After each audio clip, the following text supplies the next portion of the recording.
نصلی و نسلم علی خاتم النبیین بسم اللہ الرحمن الرحیم۔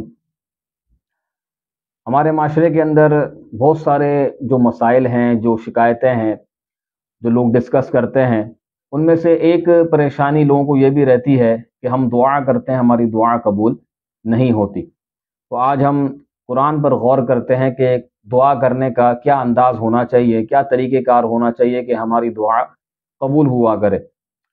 اللہ تبارک و تعالیٰ نے سورہ مریم کی بالکل ابتدا کے اندر اپنے ایک نبی حضرت زکریا علیہ السلام کا ذکر فرمایا ہے، اور انہوں نے جو رب کی بارگاہ میں عرض کی اس کا بھی تذکرہ موجود ہے۔ اگر ہم یہ کہیں کہ اگر ان الفاظ کو ہم غور سے دیکھیں اور اس کی روح کو سمجھنے کی کوشش کریں تو ہمیں پتہ چلے گا کہ بندہ جب دعا کرے تو اس کی دعا کا انداز کیا ہونا چاہیے۔ اللہ پاک فرماتا ہے اذ نادى ربه نداء خفیہ، کہ حضرت زکریا علیہ السلام نے جب اللہ کی بارگاہ میں دعا کی، جب اپنے رب کو پکارا تو آہستگی کے ساتھ پکارا۔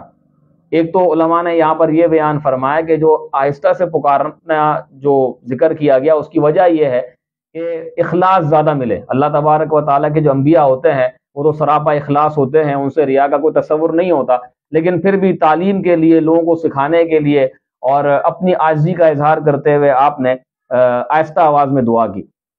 پھر اللہ پاک ارشاد فرماتا ہے کہ زکریا علیہ السلام نے یہ عرض کی قال ربی انی وہن العظم منی، کہ اے میرے رب، میری ہڈی جو ہے وہ کمزور ہو چکی ہے، واشتعل الرأس شیبا، اور میرے بال سفید ہو چکے ہیں۔ اب جو یہ الفاظ ہیں یہ دل کے اندر بٹھانے والے ہیں کہ بندہ اگر ان الفاظ پر غور کرے تو پھر اس مایوسی سے وہ نکل سکتا ہے کہ میری کوئی دعا قبول نہیں ہوتی۔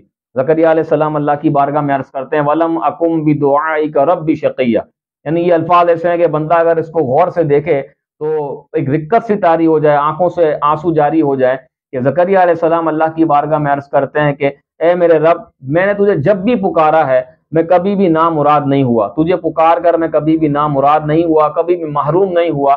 میں نے جب بھی تجھ سے دعا کی ہے تو نے یا اللہ میری دعا پر رحمت کی نظر فرمائی ہے۔ تو یہ انداز ہونا چاہیے اصل میں دعا کا، کہ جب بندہ اللہ کی بارگاہ میں دعا کرے تو اس کو یہ یقین ہو کہ اللہ پاک میری دعا قبول فرمائے گا، اور اس بات پر غور کرے کہ میں نے جب بھی اللہ کی بارگاہ میں دعا کی، جب بھی رب سے مانگا، رب تبارک و تعالیٰ نے مجھے عطا کیا، بڑی بڑی پریشانیوں اور آزمائشوں سے اللہ پاک نے مجھے نکال دیا، اللہ پاک نے میرے لیے ایسے راستے بنا دی جس کا مجھے تصور بھی نہیں تھا۔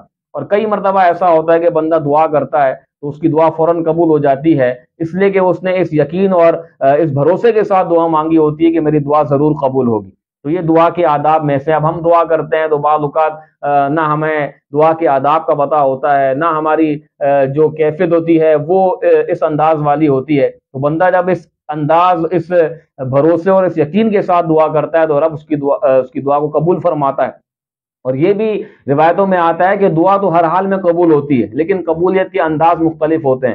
بعض اوقات جو بندہ مانگتا ہے وہی اس کو دے دیا جاتا ہے، بعض اوقات اس کا کوئی آلٹرنیٹ دے دیا جاتا ہے یا کسی پریشانی سے اسے بچا دیا جاتا ہے۔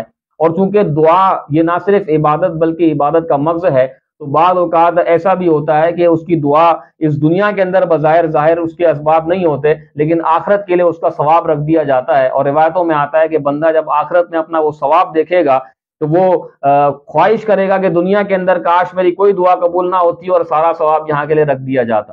تو اس اعتماد کے ساتھ اور اس یقین کے ساتھ بندہ دعا کرے تو صحیح۔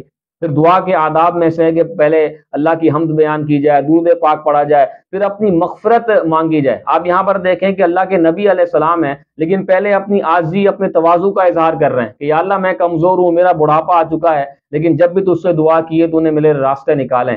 تو ہم کیا کرتے ہیں، فوراً جو ہے وہ اپنا دنیاوی جو ہے وہ مسئلہ اللہ کی بارگاہ میں عرض کرنے لگتے ہیں۔ تو پہلے نادم و شرمندہ بھی ہوں، پہلے اپنی کوتاہی کا اظہار کریں کہ یا اللہ ہم گناہ گار ہیں، ہمارے اختیار میں کچھ بھی نہیں ہے، لیکن ہم تیری بارگاہ میں حاضر ہو گئے ہیں، تو ہی عطا کرنے والا ہے، تو ہی مولا ہے، تو ہمارے لیے راستے نکال دے۔ اور جب بندہ اس رکت قلبی کے ساتھ اور جب گڑ گڑا کر دعا کرتا ہے تو رب تبارک و تعالیٰ کی رحمت جو ہے وہ جوش میں آ جاتی ہے، اور بندے کو وہاں سے ملتا ہے کہ جہاں سے اس کا تصور بھی نہیں ہوتا۔ تو یہ کبھی بھی نہ سوچے کہ میری دعا قبول نہیں ہو رہی، میں اتنی دعائیں کرتا ہوں، میں کیا کروں۔ تو دعا کے آداب پر بھی غور کریں کہ کیا دعا کے آداب پر ہمارا عمل ہے۔ وہ کبھی ایسے مانگیں کہ ہاتھ جو ہے وہ سینے کی سیدھ میں ہو، یا کبھی کندھے کی سیدھ میں، یا کبھی چہرے کی سیدھ میں، یا کبھی اتنے بلند ہو جائیں کہ یہ بغل کی سفیدی نظر آئے۔ یہ انداز ہے دعا کرنے کا، سنت مبارکہ یہ چاروں انداز۔ ہم کبھی اس انداز سے دعا تو کریں، ہم دعا بھی کر رہے ہوتے ہیں تو کبھی ہتھیلیوں سے کھیل رہے ہیں، کبھی ہاتھ سے کھیل رہے ہیں، کبھی ناخن سے جو ہے میل نکال رہے ہیں، تو اس طرح تھوڑی دعا قبول ہوتی ہے۔ پھر دعا جب کر رہا ہو بندہ تو یہ سوچے کہ میں رب سے بات کر رہا ہوں، میں رب کی بارگاہ میں اپنے مسائل کو رکھ رہا ہوں۔ اگر بندہ کسی فرد سے بھی بات کرتا ہے تو توجہ اس کی طرف رکھتا ہے۔ اب ہم دعا کر رہے ہوتے ہیں، کبھی ہماری توجہ کہاں ہوتی ہے، ذہنوں میں ہمارے کہاں کہاں سے خیال آ رہے ہوتے ہیں، یہ دعا کا انداز نہیں ہونا چاہیے۔ اور کبھی دعا کے بظاہر اسباب ظاہر نہ بھی ہوں تو فوراً اعتراض نہیں کرنا چاہیے۔ اللہ کی حکمت ہے، مشیت ہے، وہ جانتا ہے کہ اس کو کب کیا دینا ہے۔ حضرت یحییٰ رحمۃ اللہ علیہ کثرت سے دعا کرتے تھے، ان کی دعا کی قبولیت کے آثار ظاہر نہیں ہوتے تھے۔